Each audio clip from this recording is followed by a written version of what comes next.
Good evening, everyone. Welcome to the News Today edition of 14th of February, where we will pick up all important news of the day and explain it to you from examination perspective. So let's look at what important news which we are going to cover today. First is rural transformation through three I's, that is institutions, investment and inclusion framework, has been discussed in this year's budget. We are going to see that. Then a loan target of the agriculture infrastructure fund has been doubled. Then we are going to discuss about how Prime Minister has approved three major schemes or major schemes for women, youth and vulnerable citizens. Then we are going to discuss about the impact of artificial intelligence in transforming healthcare delivery in India. And then lastly, we are going to discuss about a national call for BIRAC RDI fund, which is announced under the RDI initiative. Also, we are going to see certain quick updates for the day. So the very first news is, in this year's budget, we have talked about that again, we are going to go for rural transformation.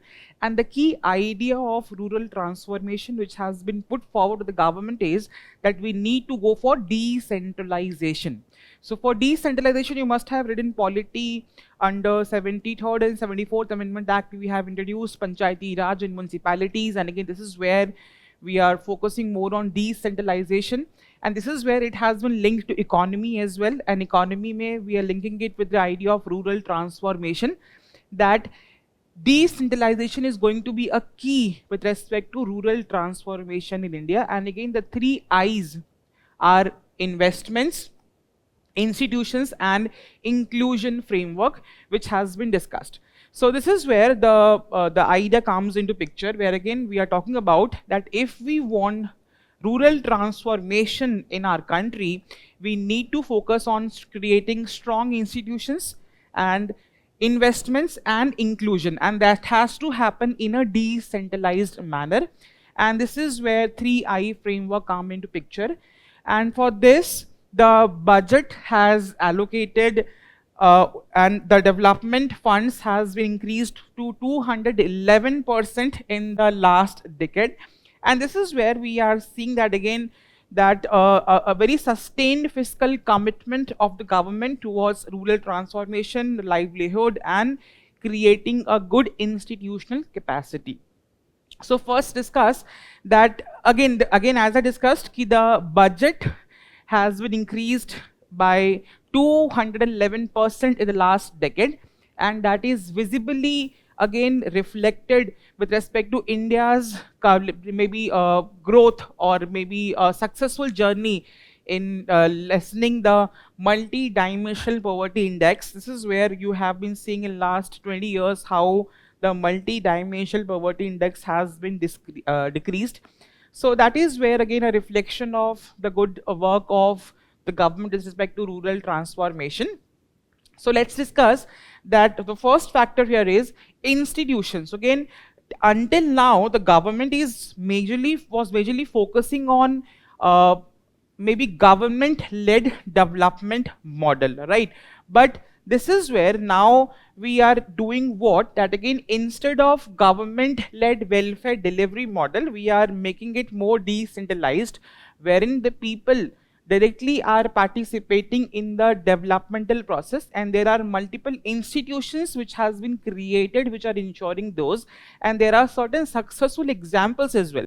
For example, we have the Jal Jeevan Mission, where again it has been integrated by the members of panchayats and self-help groups, and this is where a participatory mechanism has been there, and this has led to a very successful implementation of this Jal Jeevan Mission, where again it has nearly achieved that a universal rural tap water coverage of 99.6%, which is a very commendable effort. Then we are going to talk about women-led self-help groups under Deen Dayal Antyodaya Yojana National Rural Livelihood Mission, where again the SHGs have been included, again an inclusion of people in the delivery model of the government, wherein it is helping with respect to the last mile delivery, and it is promoting the ideas. Of course, this is the core idea of SHGs. And then we have Model Youth Gram Sabha. So this is where we always talk about the ideas of decentralization, but are we actually educating or empowering the rural youth? This is where this has come into picture with respect to how exactly the people of this Gram Sabha should know about the working of the grassroots democracy. This model youth Gram Sabha has been there, and it is making the students familiarizing with the idea of grassroots governance, and it is building awareness about panchayat functioning in the rural areas on the Gram Sabhas. We have direct fiscal transfer to panchayats. Again, whenever we talk about the ideas of panchayats and municipalities, we have a 3F problem: funds, functions, and functionaries. This is where again we have been doing again well on the domains of funds, where again there has been direct fiscal transfers to panchayats, and it has increased by 85% as per the 16th Finance Commission. So again, this is again strengthening the fiscal autonomy of these local the local panchayats that has been the area. So this is where the institutions are there, government is going for welfare delivery, but again with the participation of people itself, and these are the successful examples of those. Then we have investment. Again, just talking about rural transformation is not going to do this. We require money and we require infrastructure development, and this is where investment is also a very important factor. So this is where again there are certain successful examples. We have PM Awas Yojana Gramin, which is of course providing for rural housing and ensuring that every person is living with dignity and security. We have Gram Sadak Yojana, which is again making sure that all weather rural roads are let's say made, and they are connected well off to markets, schools and hospitals. So with this, what we are creating, that for transformation we require number one is roads, number two is housing, and that is going to go for economic mobility in the rural areas. So again, budget allocations on these have seen a very significant jump and showing a long-term investment thinking of the government with respect to rural transformation. The third I, of course, here is inclusion. So again, we talk about the ideas of inclusive growth in economy. So again, the idea is Sabka Saath, Sabka Vikas. This philosophy has been kept in mind with respect to rural transformation as well, where again, everyone has to be taken along with an idea of rural transformation. This is where inclusion comes into picture. For example, for economic inclusion, recently we have come up with, or we have updated the Manrega, and we have come up with Viksit Bharat Guarantee Rozgar Ajivika Gramin Act, which is giving 125 days of guaranteed employment.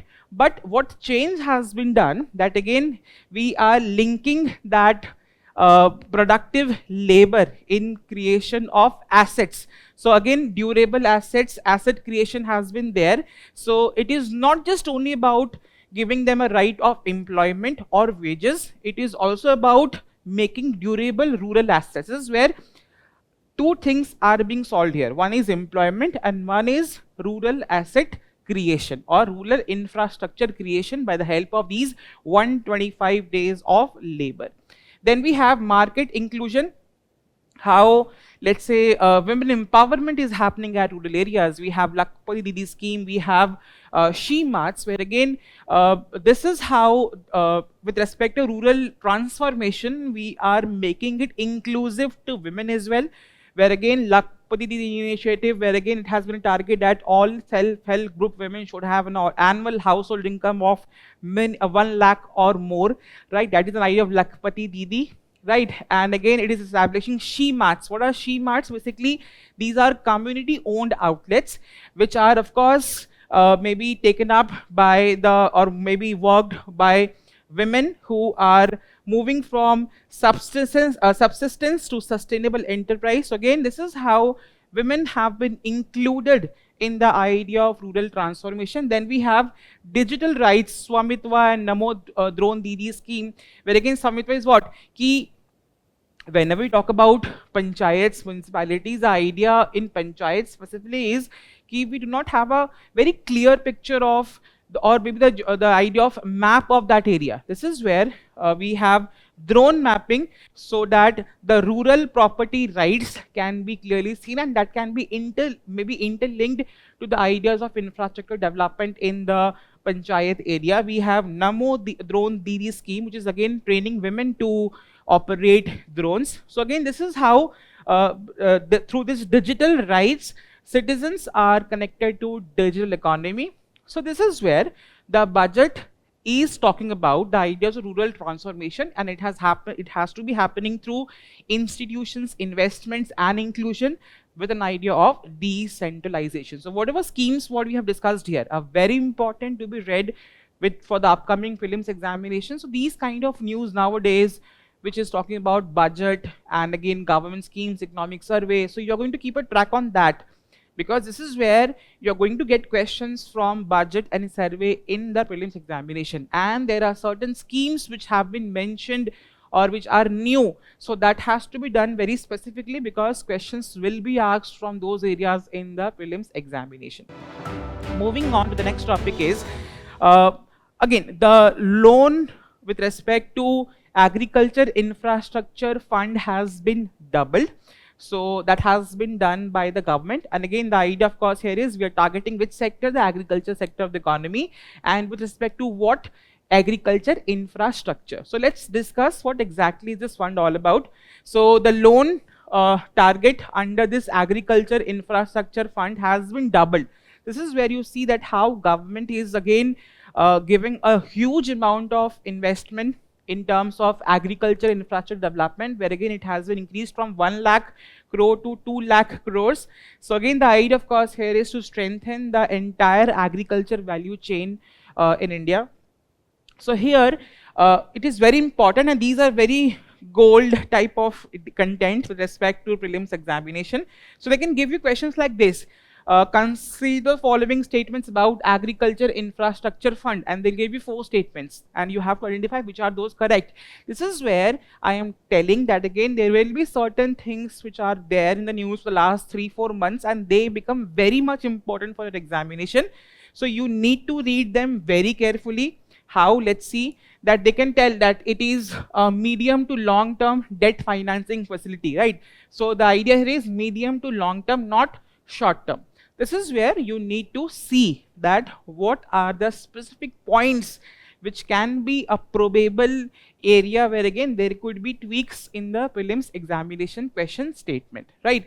So then we are targeting investments in which area after, because in India what we have seen that we have a problem of storage, and we have a problem of post-harvest loss, right? So this is where the fund is primarily targeting the post-harvest management infrastructure, right? And then it is also supporting community farming assets, and this is have to happen through interest subvention scheme plus credit guarantee support.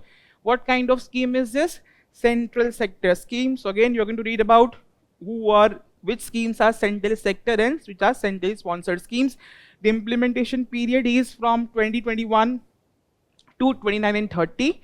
So there are few key features under the fund that we can go for. The government is going for 3% of interest subvention per annum. What is interest subvention? You must have read in economics. Let's say if a bank is giving a loan at 10% rate of interest to let's say agricultural farmer, or for any kind of, let's say coming under this post-harvest management infrastructure development. So this is where 3% of interest subvention basically means ki the final interest which invest or maybe a person has to pay is only 7%, and 3% of interest will be paid by the government. It is again giving or instilling an idea of people taking loans and loans becoming very cheaper for them with respect to creation of this post-harvest management infrastructure. Then again, we are giving a guarantee of credit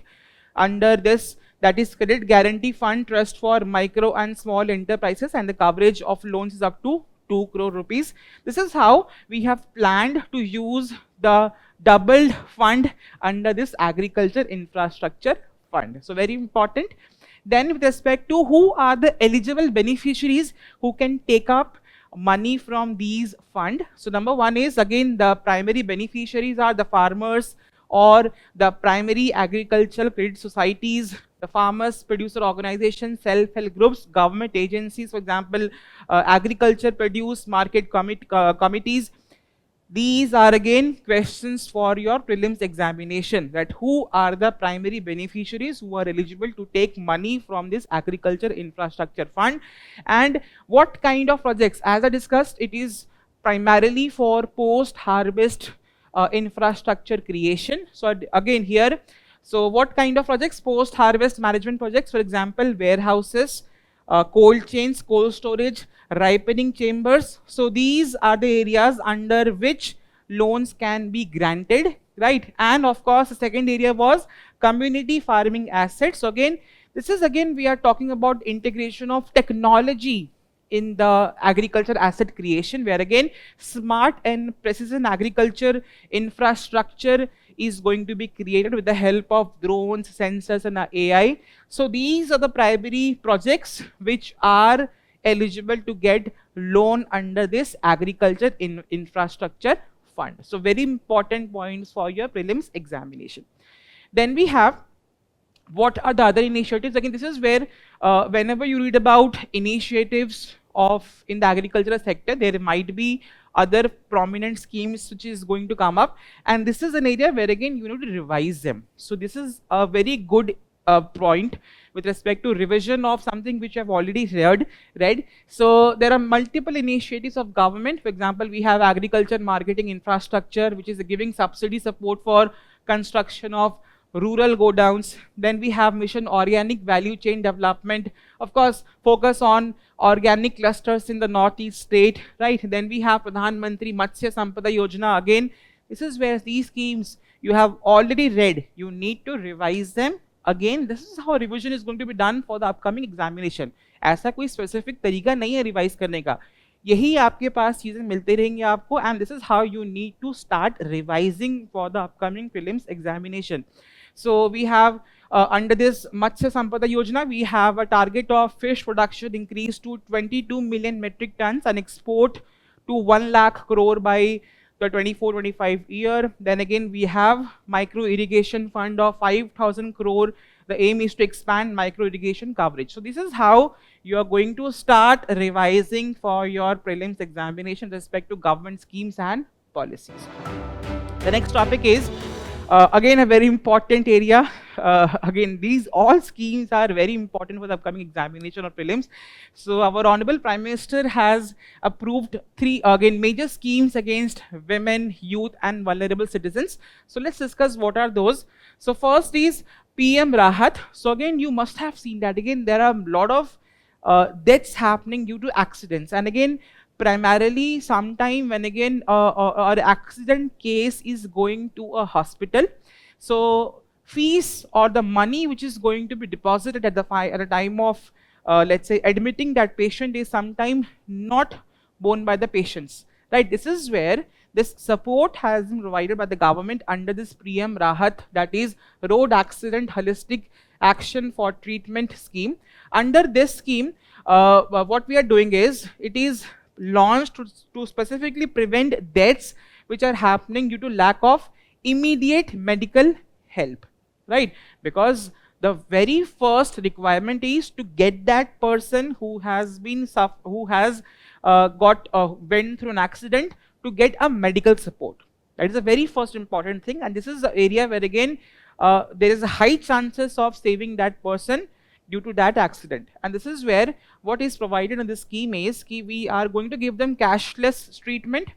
There is no requirement that you need to deposit money, then only treatment will be given to you, and cashless treatment of up to 1.5 lakh, and this is only specifically available for accident victims. So it's a very important scheme. So that's how you're going to read about them. Then we have the next scheme, that is Lakhpati Didi initiative. We have seen, and in fact government has done commendably well with respect to the targets which has been achieved prior to the time what we have decided, right? And this is where we have again, we have not just maybe talked about that we have achieved the target, but again, we are doing something extra with respect to how we are going to make more Lakpati Didis, right? So again, this is where the target has been doubled for 6 crore Lakpati Didis by March 2029. So this is how you can expect certain areas where again, they can ask the Lakpati scheme, how many Lakpati Didis we are targeting. So again, the target has been revised to 6 crore Lakpati Didis.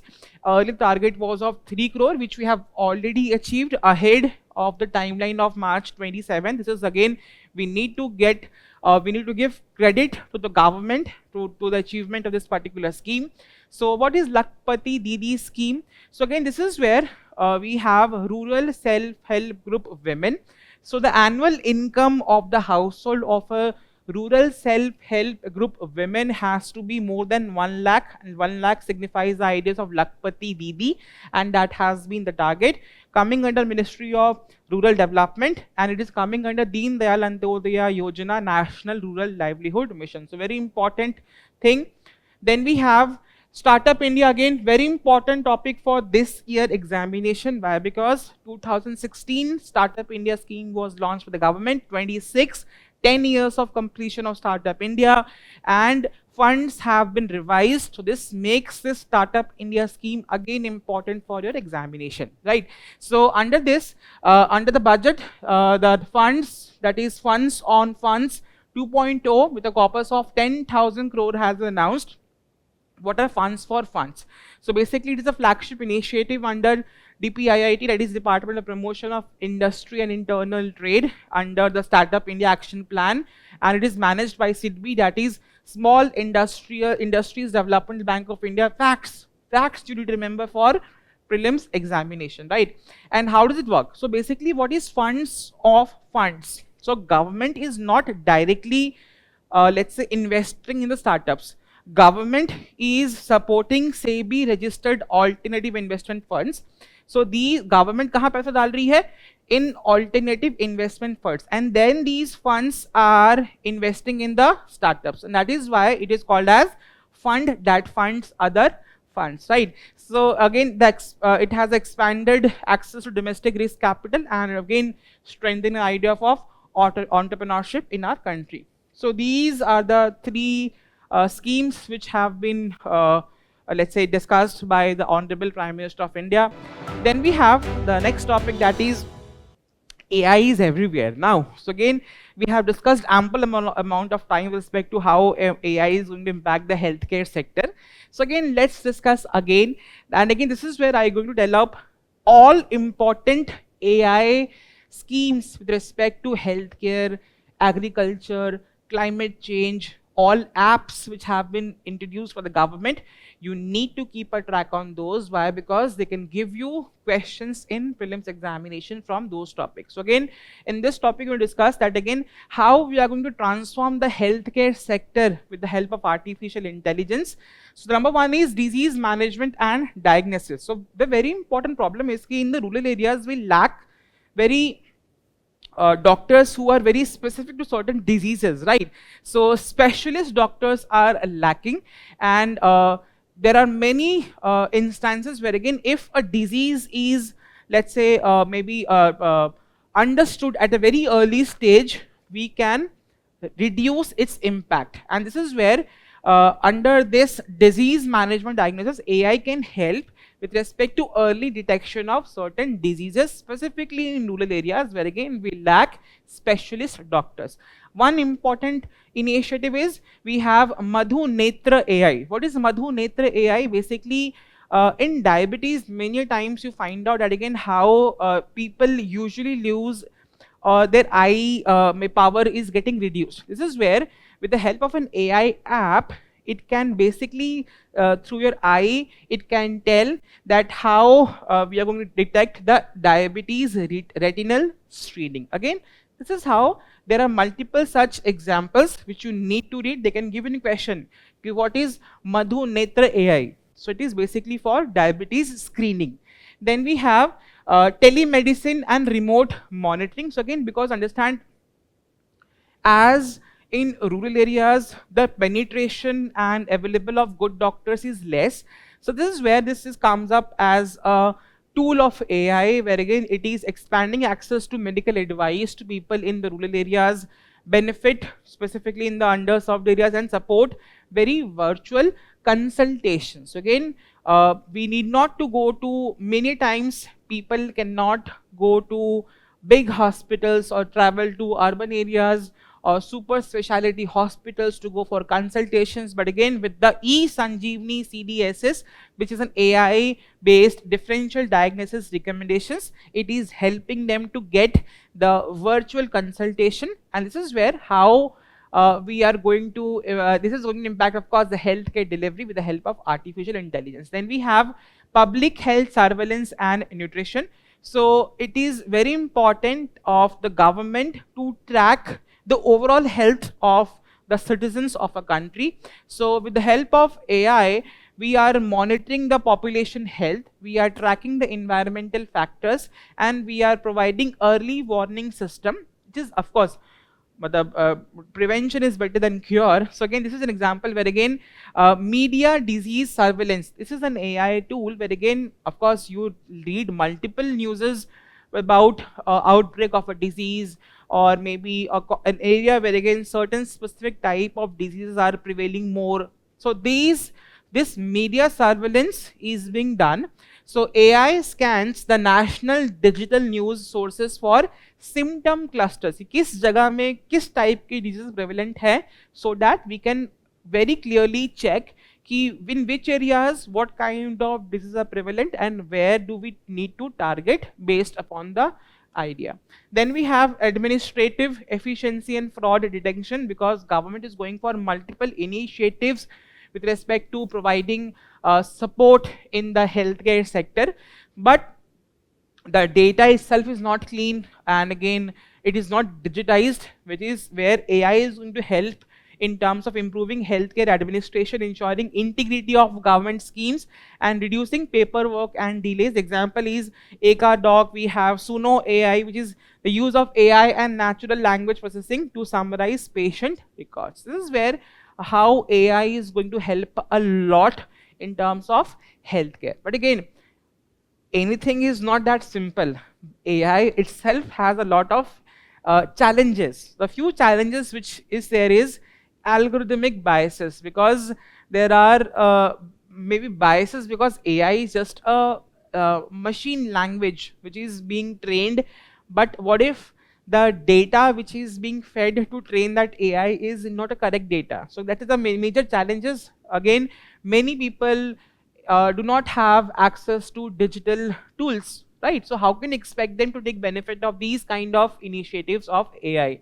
Then accuracy and reliability of AI diagnosis is again a concern, and data security concerns. But again, these are challenges, but that should not mean that we should not go for AI in healthcare. Of course, we should be going for it, and we in the way we are progressing, we are going to overcome the challenges which are existing. There have been successful examples of how there are certain diseases which are being treated with the help of artificial intelligence. We have TB management, where again AI initiative, adverse outcome prediction. So AI basically flags high risk of treatment failure, which is now initiated, where again it has led to decline of 27% of adverse outcomes of these treatment. Then again, we have integrating traditional medicine with the modern medicine with the help of AI. We have cancer care, where again we are imaging all the major let's say databases of all patients who are going through radiology, pathology images.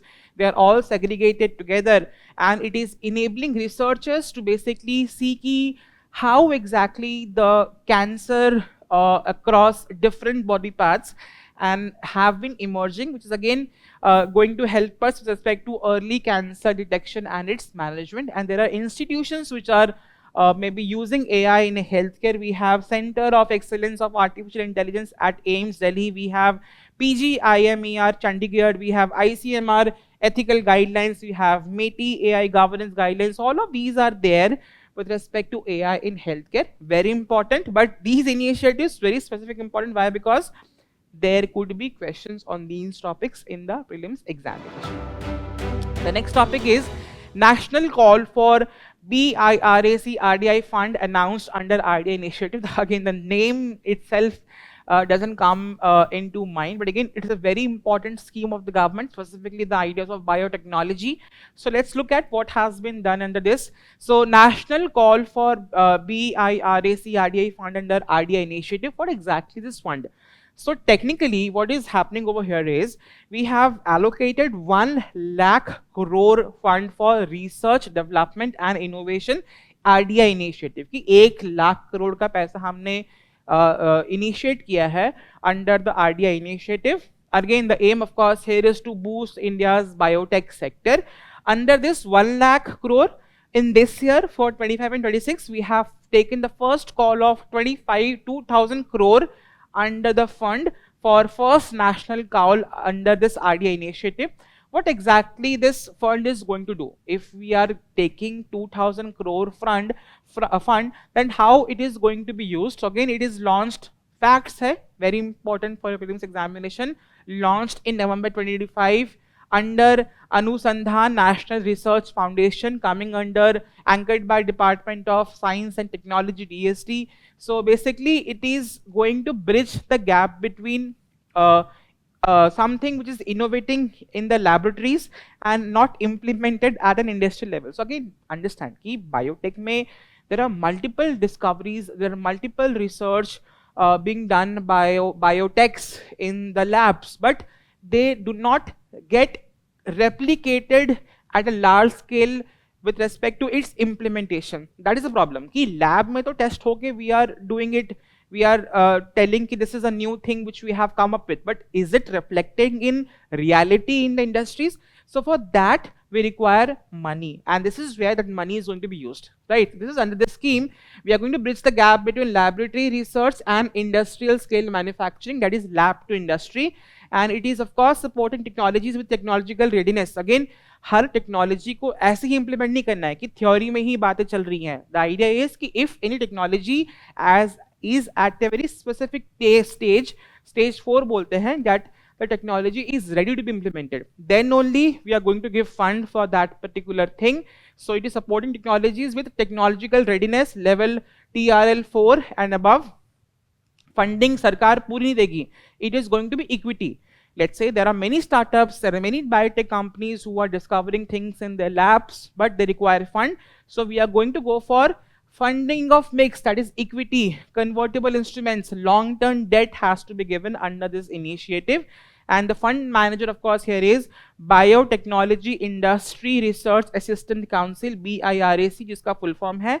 And we are targeting which sectors? It complements the bio E3 sector. We are going to see what are those, that is biopharma, bio-industrial manufacture and bioenergy. So pharma में, industries में and energy में, how we are going to use this fund. So again, as I discussed, it is a fund which has been taken from a broader fund of 1 lakh crores. So what exactly is this RDI initiative or RDI scheme of the government? Again, coming under DST, Anusandhan National Research Foundation, 1 lakh crore हमें खर्च करना है in the 6 years from 25-26 to and again this is not 2,000, it is 20,000 crore rupees. I have maybe I think spokenly I told it is 2,000. No, it is 20,000 crore rupees which has been given under this BIRAC fund, right? So this is where objective is what? For encouraging private sector involvement, promoting strategic technologies, that is deep tech, biotech and AI, and fostering self-reliance economic security. Basically इसीलिए ये fund का use हो रहा है. And with respect to bioeconomy, which sector is called as bioeconomic sector? Again the majorly areas with respect to biotechnology. So this bioeconomy is again on a very growing stage, and we have growth taken from 10 billion in 2014 to 165.7 billion in 2024, and the target is of 300 billion by 2030. So that has been there, and there are initiatives which is supporting the ideas of bioeconomy. We have Bio E3 policy, where again we are going to use biotechnology for economy, environment and employment, and is focusing on high performance biomanufacturing. Then we have National Biopharma Mission, where again it is giving boost to pharmaceuticals, vaccines, biosimilars, medical devices, diagnosis, promoting industry academia collaboration. Then we have Bio Kisan, that is agriculture integration of biotechnology in agriculture. So these are the initiatives. ये आपसे exam में पूछ सकते हैं. Bio E3 policy about, National Biopharma Mission about, then Biotech Kisan schemes. Again, you're going to read them in more detailed manner for your upcoming examinations. Now, moving on to the quick updates today. APIDA was in news. What is APIDA? APIDA is basically Agricultural and Processed Food Products Export Development Authority. Basically, the idea of maybe exporting agricultural products. It is celebrating 40 years of its establishment. That is why it is in news. So, under it is of course a statutory body because it has been established under APIDA Act of 1985. ये important है. Body कैसी है? Constitutional, non-constitutional, statutory, extra-constitutional, right? So, coming under Ministry of Commerce and Industry, headquarter New Delhi, क्या काम करती है? Basically, apex body for agriculture, export, production, and functions include, it is boosting agriculture exports, inspection of meat products, are they good enough to be exported at international market or not? It is Secretariat to National Accreditation Board. क्या initiatives हैं कुछ major इनके? That is national programme for organic production, Bharati 2025, we have farmers connect portal. So again very important body, 40 years complete हुआ है, important for examination. Then we have urban challenge fund. Whenever we talk about urbanization, we are seeing that again there are a lot of challenges which these urban centers are facing. There are a lot of population which is not being managed well, and we are seeing the problems of traffic, sanitation, maybe cleanliness. So this is where Urban Challenge Fund has been created of 1 lakh crore, which has been approved in the union budget of 25 and 26. And again, we are focusing which cities or which urban areas which are seeing growth, that is cities as growth hubs. Creative redevelopment of cities has to be done, and water and sanitation. These are the focus areas under which this 1 lakh crore fund has to be used, right? And funding pattern, of course, here is 25% of the project cost will be taken up from this Urban Challenge Fund, and minimum 50% from market sources, for example, municipal bonds, bank loans, and PPP-based investments, right? So that is again very important for examination. Then we have electoral trust. So recently, Association of Democratic Reforms has come up with respect to how electoral trusts or the money which is being used for electoral fundings or elections was being done in the year 24 and 25. So again, 82.5% of donations through this electoral trust have been given to the ruling parties, and Maharashtra has the largest contribution to this electoral trust fund.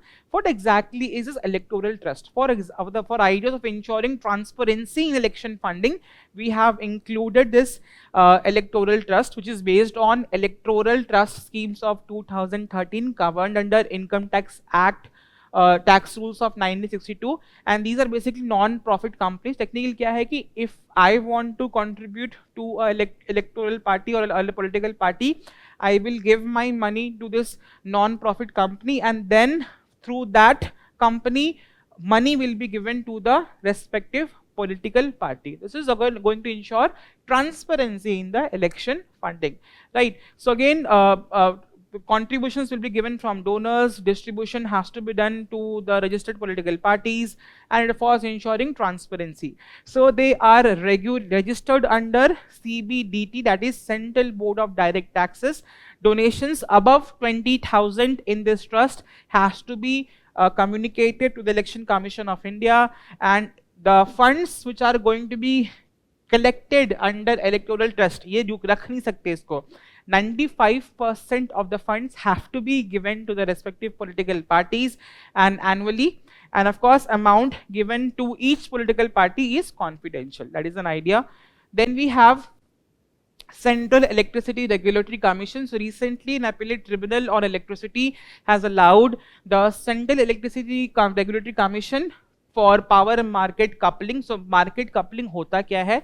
So If you remember, we have India's power exchanges. We have India Energy Exchange, IEX. We have Power Exchange India Limited.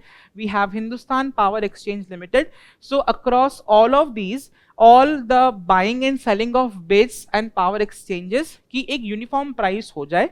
For that, we have this this commission has given the power that merging of prices can be done. That is called as market coupling. So basically, body आई है news में, so very important. So it is a statutory body under section 76 of Electricity Act of 2003. क्या काम करती है? Promotion of competition in bulk power markets, ensuring efficiency and economy, improving quality of power supply, advising government to remove institution barriers and help bridge demand supply gap. So very basic. Then we have wheat. So again, government has lifted the ban on export of wheats after 4 years. So this is where this was in news. So it is of course going to ensure remunerative prices for farmers. So wheat is very important as an agricultural product. So basic features, क्या crop profile है इसकी? It is a rabi crop. Rabi मतलब winter season and grown in tropical, subtropical and temperate zones. क्या climate चाहिए उसको? It requires a cool and moist weather. Dry and warm weather during grain maturity and ripening. Temperature optimum is 20-25. Rainfall is 50 to 75. India is the world's second largest producer of wheat. 14% of global output comes from India. Largest area under wheat cultivation is there in India. ये facts सांगते हैं Williams के लिए, right? And it respects number of states. The leading state is Uttar Pradesh, Madhya Pradesh, and Punjab. So serially, you need to remember them. Then we have प्रधानमंत्री दक्षता और कुशलता संपन्न हितग्राही. So basically with respect to skill development सरकार ने एक initiative निकाली है where again skill institutions are there which are imparting skills, but the idea was ki once I am getting skill I should get a job, but the report tells ki only half of the people who are skilled and the institutes are getting job and rest half is not getting a job. So that is again which has been there under this particular scheme. So 50% of students were placed in 2001 and 2004 who were skilled in these institutes, and institutes mein the idea was ki 70% placement should be ensured under the scheme, under the short term training courses, and अगर आपकी placement नहीं हो रही है then 30% of the training cost has to be returned. That is the idea of course here is. So what is PM Daksha scheme? Again a centrally sector scheme. So free skill training through quality institutions. That is of course skill jitna acha aayega we are going to get job, because of course currently what do you see? There is skill mismatch. We do not have required skills which is required in job market, and that is where Skill India mission is there, right? So which are the groups which are being targeted under this particular PM Daksha scheme? Important है prelims के लिए. We are targeting SCs, we are targeting OBCs, economically weaker sections, denotified tribes, सफाई कर्मचारीज including waste pickers and transgenders. We are not targeting specifically the STs. So यहाँ ये नहीं है, ये बन सकता है आपका prelims का elimination question. Then who are eligible to get skilled? People with an age bracket of 18 to 45 years.